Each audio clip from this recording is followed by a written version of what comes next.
అమెరికాకి భయపడి ఇరాన్‌లో ఉన్నటువంటి చాబహార్ పోర్ట్‌ని భారతదేశం వదిలేసుకుంది అన్న ప్రచారానికి సంబంధించినటువంటి అంశం మీద చాడా శాస్త్రి గారికి సంబంధించిన ఒక ఐటెమ్ చూద్దాం. అమెరికాకి భయపడి ఇరాన్‌లో చాబహార్ పోర్ట్ మోడీ ప్రభుత్వం వదిలేసుకుందని అర్థం వచ్చేలా ఐఎస్ఐఎస్ యూనివర్సిటీలో చదివిన ఓ నెహ్రూ కుటుంబ బానిస ఈ కింద ప్రశ్న వేశారు. ఇంతకీ చాబహార్ పోర్ట్ ఎందుకు వదిలేసుకున్నాం సార్? పోనీ వదులుకోలేదు మనమే నిర్వహిస్తున్నాం అని చెప్తారా అంటూ. మొదటగా చాబహార్ పోర్ట్ భారత్ పూర్తిగా వదులుకోలేదు. ప్రస్తుత పరిస్థితుల్లో ఆ పోర్ట్‌లో ముందుగా అంచనా వేసిన స్థాయిలో వాణిజ్య కార్యకలాపాలు జరగడం లేదు. ఇరాన్ మీద అమెరికా శాంక్షన్స్ వల్ల విదేశీ సంస్థలు పనులు చేయడానికి ముందుకు రావడం లేదు. అందుకని ఇంకా పెడదామని అనుకున్న పెట్టుబడులు, పరిస్థితులు చక్కబడే వరకు తాత్కాలికంగా ఆపారు. పోర్ట్ మీద హక్కులు వదులుకోలేదు.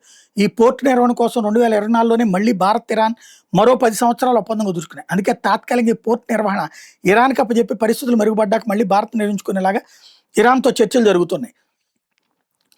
ఆహ్, ఇక మీరు ఈ ప్రశ్నలకి జవాబు చెప్పండి. 1973 వరకు అసలు ఆలోచన లేదు. 1973లో చాబహార్ పోర్ట్ గురించి చర్చలు ముందుగా మొదలైన 2003 వరకు అంటే 30 సంవత్సరాలు వాజ్పేయి ప్రభుత్వం వచ్చే వరకు అంత కీలకమైన పోర్ట్ మన దేశానికి అవసరమని ఇరాన్‌తో ఒప్పందం కుదుర్చుకోవాలి. ఇరాన్‌తో భారత్‌కి మంచి సంబంధాలు ఉన్నప్పుడు మీ గ్రేట్ సెక్యులర్ నెహ్రూ, ఇందిరా, రాజీవ్ మరియు పివి ఎందుకు అనుకోలేదు అంటూ ప్రశ్నిస్తున్నారు చాడా శాస్త్రి గారు.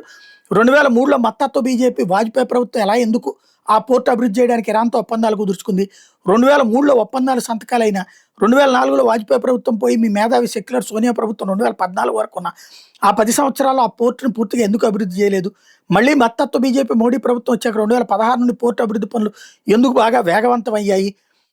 నాకు మీరు ప్రతిసారి ప్రశ్నలు వేయడం కాదు. ఈ 4 ప్రశ్నలకు నాకు జవాబు చెప్పండి. చెప్తే మీ ప్రశ్నలకు మీరే జవాబు ఇచ్చుకున్న వాళ్ళు అవుతారు.